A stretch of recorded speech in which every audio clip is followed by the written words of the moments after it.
Hello, I'm Elizabeth Puranam and this is Counting the Cost on Al Jazeera, your weekly look at the world of business and economics.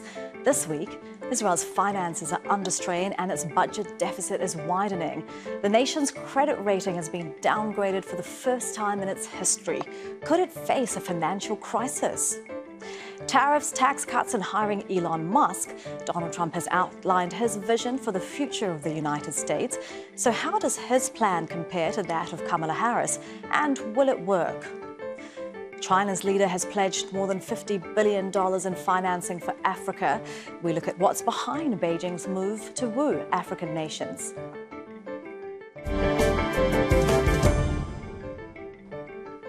More than 60,000 Israeli businesses are expected to go bankrupt in the coming months. Tourism has ground to a halt and consumption, trade and foreign investment have all slumped. Israel's war on Gaza is damaging almost every sector of its economy. That says spending and borrowing are both rocketing to finance the mounting cost of the war. The cost is expected to reach more than $67 billion by next year. Credit rating agencies have downgraded Israel for the first time in its history. And many Israeli economists are warning the nation will face a financial crisis if it fails to act. Hamza Mohammed reports. On a shaky ground, after 11 months on a war footing, Israel's economy is experiencing its slowest growth of recent times. In the fourth quarter of last year, it contracted by almost 21%. And the Finance Ministry has slashed its growth prediction for this year from 1.9% to 1.1%. Credit rating agencies have downgraded Israel's status by a notch. Fitch says its fiscal deficit could reach 7.8% this year from 4.1% in 2023. The agency also expects debt to remain above 70% of GDP in the medium term. Experts say the change in Israel's credit rating will have an impact on government finances. It will make bonds that Israel sell to finance government expanding more expensive, okay? It will have to pay higher interest rate for those people who buy these bonds because the bond will be riskier, okay? So the government will have it harder to raise money in the international market. Almost every sector of the Israeli economy has been affected by the war, with the construction industry one of the hardest hit. Israel has expelled more than 140,000 Palestinian workers since October. In this construction site, there's about 230 people. About 70 people left since the war started. Since the start of the war, Israel doesn't allow Palestinians to work here. There's a huge lack of workforce. Experts are warning that the longer the war drags on, the less likely it is that the economy will get back on its feet quickly. If we be stubborn and continue the war until I don't know what, then I think we will not recover. The war might have battered the Israeli economy today, but its lingering after effects could take years to repair. Hamza Mohammed, Al Jazeera, for Counting the Cost. Norway's wealth fund may divest from companies that help Israel in its war on Gaza. It's reported the world's largest fund could sell shares of companies that violate its new interpretation of ethics standards for businesses. Among the companies that its watchdog could be looking at are RTX Corp, General Electric and General Dynamics. Meanwhile, Portland City Council has voted to divest from companies doing business with Israel, becoming the fourth U.S. city to pass such a measure. Well, joining us now from Stuttgart in Germany is Shir Hever. He's an economic researcher and director of the Alliance for Justice between Israelis and Palestinians. Thank you very much for joining us on Counting the Cost. Firstly, how would you describe the impact of Israel's war on its economy? The impact is catastrophic.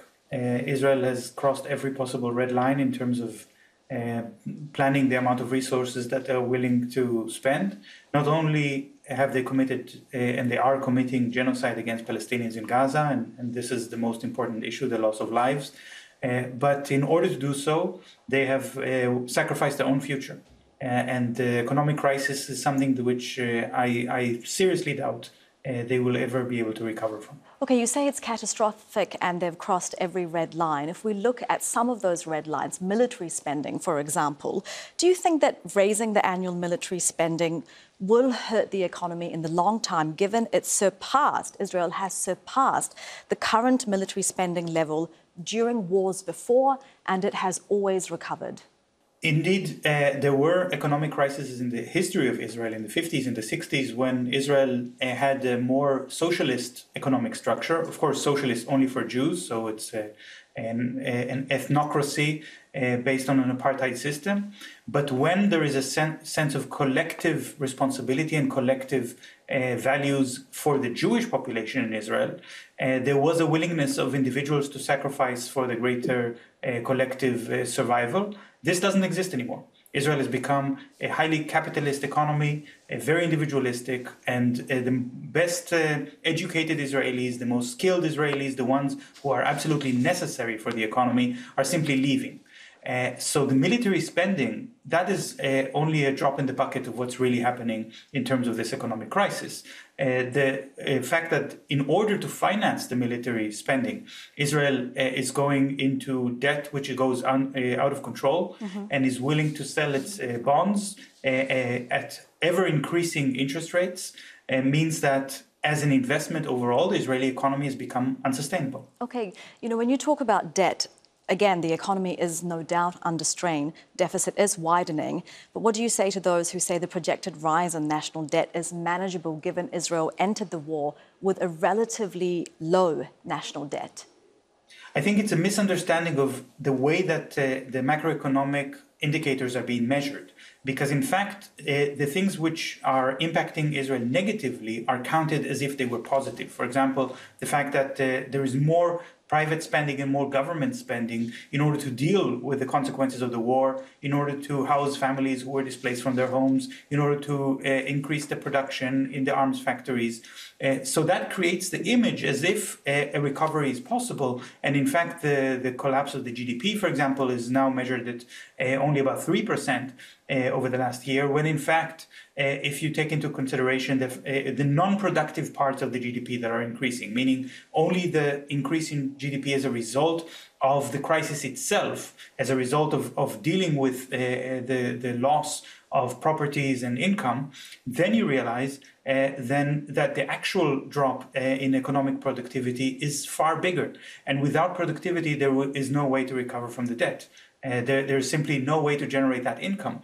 And because the Israelis who are the most interested in the economic developments, and they understand them the closest, they're also the ones who are leaving. Just look at what's happening to the staff at the Israeli Ministry of Finance, which is thinning as these workers are leaving because they have lost faith in their own economy. Okay, so you're saying Israeli workers are leaving. We know that at least 140,000 Israel has foregone at least 140,000 Palestinian workers because of restrictions on them coming into Israel since the war began. Has it been able to fill this gap with foreign workers? What impact has this had on the Israeli economy? There is a kind of arrogance, expectance that people from developing countries, specifically from Malawi and from India, would be willing to come and take the place of the Palestinian workers and accept very low wages and very difficult work conditions, including, of course, the risk of working in a war zone.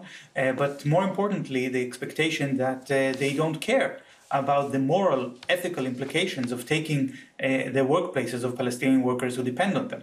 And this is not materialized. The workers did not come. And as a result of this, the construction sector has come to a complete stop.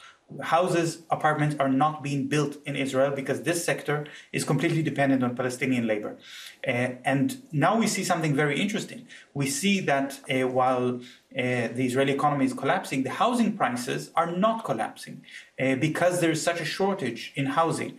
And so many Israelis are using this to sell their houses, to sell their apartment as fast as they can, to raise cash quickly and take their money out of the country in order to save their savings, basically, to save their families. And those Israelis who are deluded into thinking that these apartments and houses will continue to increase in value and somehow the Israeli economy will recover, apartheid will be sustained, are taking mortgages in order to buy those All right, apartments from those a possible who are leaving. real estate crisis in the making as well. Just lastly, do you see all of these economic considerations having a political impact at all, or the public's appetite for war? Netanyahu has to pass a budget by March 2025, doesn't he? He has, but the government has been always willing to bend the rules, break the law, change whatever they need. They're packing the Supreme Court with supplicants, judges who support the government. So we actually did see how the economic situation has led the large unions to call for a general strike. And they were calling for an end of the war and for a ceasefire and exchange of prisoners. They were saying that if this doesn't come, then the state of Israel will come to an end. The head of the teachers union said, my children will grow up as refugees unless we stop the war. So they have also lost hope, and the government simply decided not to abide by their decisions because of the by these demands, because of the political crisis, because they are afraid of having elections. And what instead they did was to take these very courts that are packed with their supplicants and call the strike illegal, and they stopped the strike. But of course, this doesn't change public opinion. You can stop the strike, but people will not then start thinking that the economy will become better. Shir Heva, thank you so much for your analysis. We really appreciate it. Thank you very much. A national economic renaissance. That's what the Republican presidential nominee says he's offering American voters with less than 2 months until the election. Donald Trump has unveiled a sweeping plan to lower taxes, bring down government spending and cut red tape. He would appoint the world's richest man, Elon Musk, to help him. Trump's plan is in sharp contrast to that of his Democratic rival Kamala Harris. That's largely based on President Joe Biden's policies. But will he outperform Harris in curbing inflation, reducing debt and spurring economic growth? We'll discuss that with our guests shortly. But first, let's hear what Trump had to say. I will create a government efficiency commission tasked with conducting a complete financial and performance audit of the entire federal government and making recommendations for drastic reforms. We will eliminate regulations that drive up housing costs with the goal of cutting the cost of a new home in half.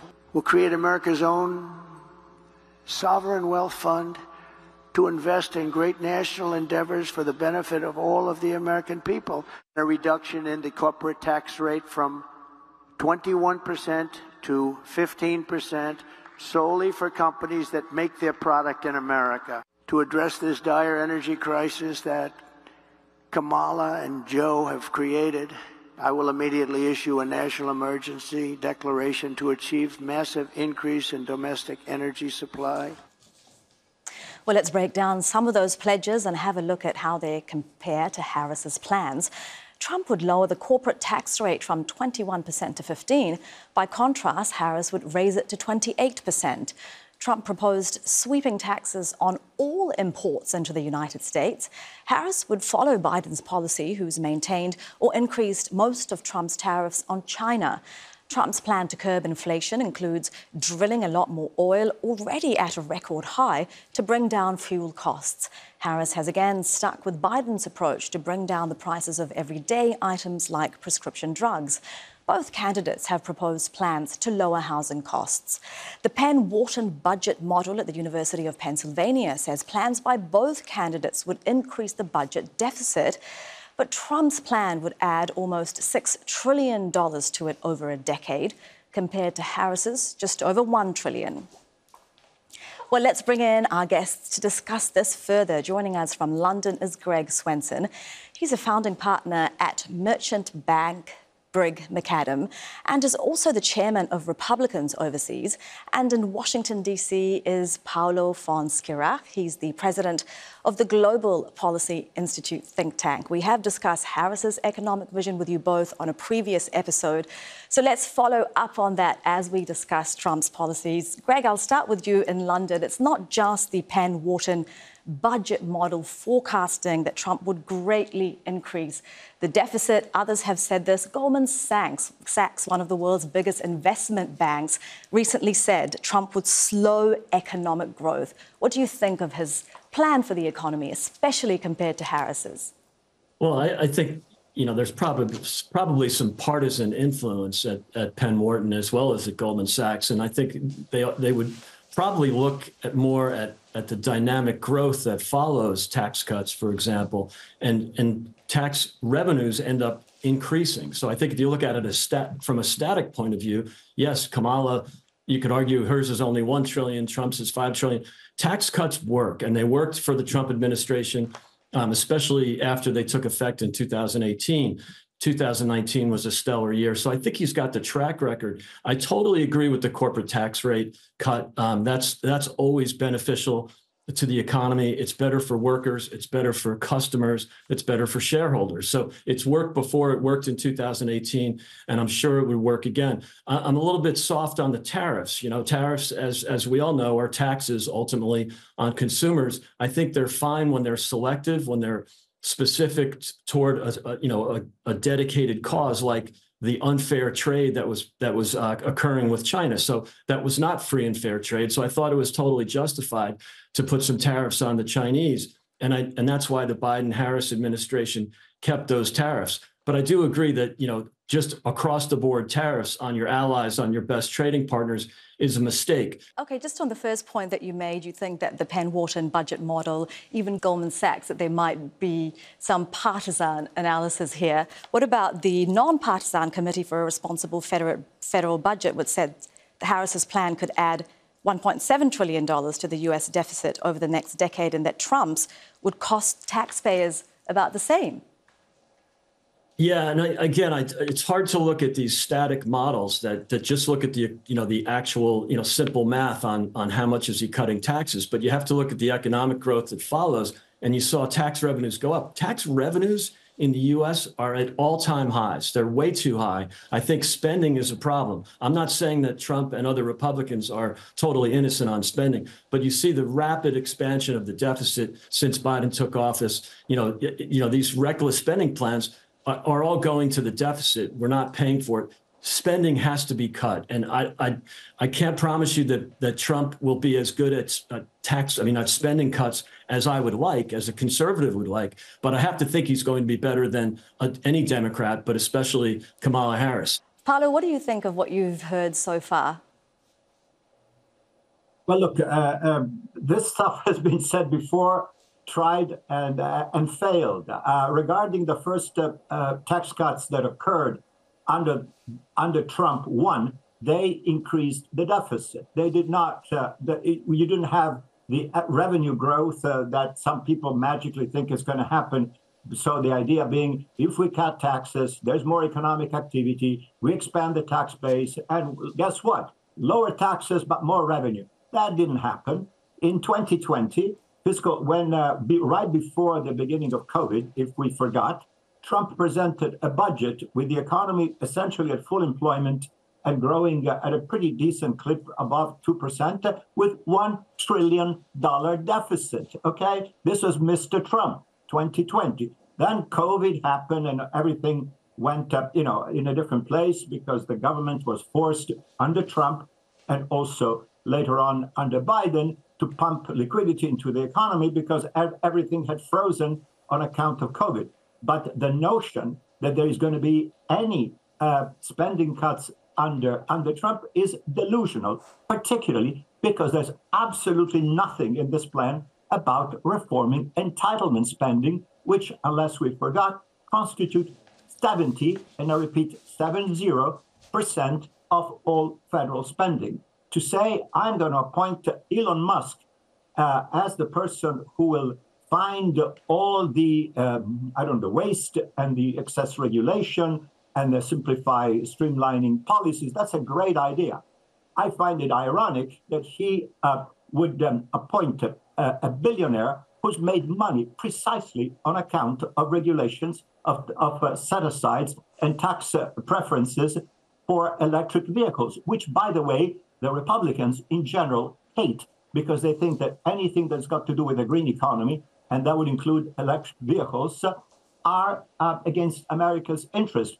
And since we're talking about being tough on China, let's not forget that Mr. Musk makes automobiles in China. Paolo, just lastly, despite the inflation being down, despite unemployment being down, median household income being up for the first time after a 3-year decline, the polls show voters still trust Trump more with the economy than Kamala Harris in the election. How does she overcome that despite favourable numbers?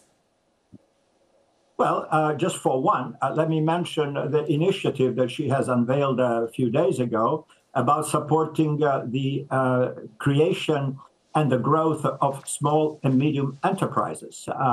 And she put this under the banner of economic opportunity. I think that is a great idea because contrary to what most people think, America is not made out of General Electric and IBM and Google and Exxon and Apple. It is made out of an enormous textured environment of small and medium enterprises, which are the biggest job creators in the United States. So her plan to boost SMEs is something that I think could be extremely valuable for the economy in general, because that also means, and that follows, I guess, what Mr. Trump would like, deregulation, limiting the amount of paperwork and red tape and what have you, that any small entrepreneur in the United States, or let's say would-be small entrepreneur in the United States, has to navigate. But I think this is something that should resonate with middle America and, quite frankly, with Republicans. Who can be in opposition